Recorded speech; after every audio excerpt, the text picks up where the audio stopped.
Ac fel ni di sôn dipyn dros yr wythnos Owen, di ni'n mynd siŵr. Mae'n eitha anodd yn dwi pan mae 2 anifel gyda ti mewn dosbarth. Reit anodd rhai paratoi 2 anifel. Mae'r gwaith yn dwblu pan mae Ebol hefyd.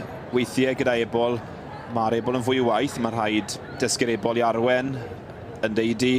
Hefyd bwyda'r Ebol o bosib. Mae'r Ebol yn mynd yn sâl trwy gorfwyda. Felly rhaid bod yn reit ofalus gyda Ebolion, pido i gorbwyda nhw. Ond unwaith eto, edrych ar y gaseg maen nhw fan hyn, ynddo fe, a nid ar yr Ebol. Dwi'n meddwl mae cysyliaeth y gaseg sydd wedi bod, ond o bosib maen nhw wedi symud ymlaen i ddosbarth yr Ebol. Dwi'n mynd siŵr, gweld yr Ebolion wedi rhoi mewn llinell. Felly y gaseg yw'r anifel sy'n cael ei feirniadu ar hyn o bryd, a wedyn fyddwn yn symud ymlaen i'r Ebol.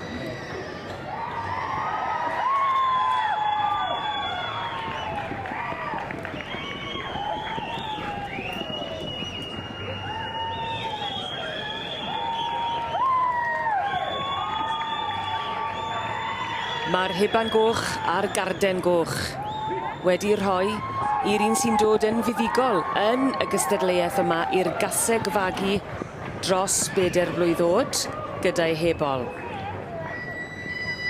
Llongyfarchiadau gwresog i Kenilwood Wishing Wind yn eiddo i Mrs Samantha McHale.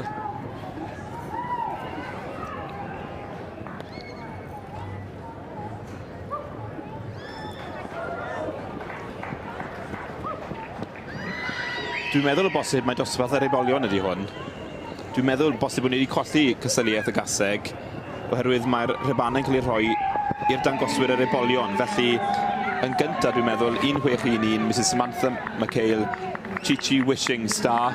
Yn ail, Miss Shirley Roberts, Royal View Charisma.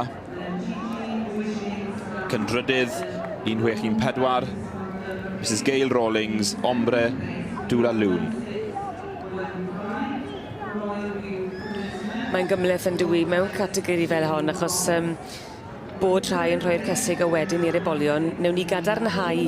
Wrth gwrs, newn ni gadarnhau, ond dwi'n meddwl o bosib mae'r Ebolion oedd yn derbyn yr rhibannau hynna.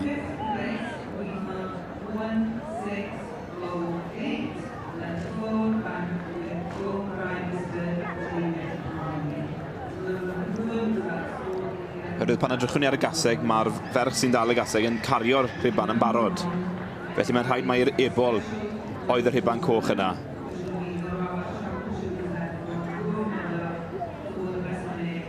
Llyged crafft y ti, Owen. Falch bod ti yma.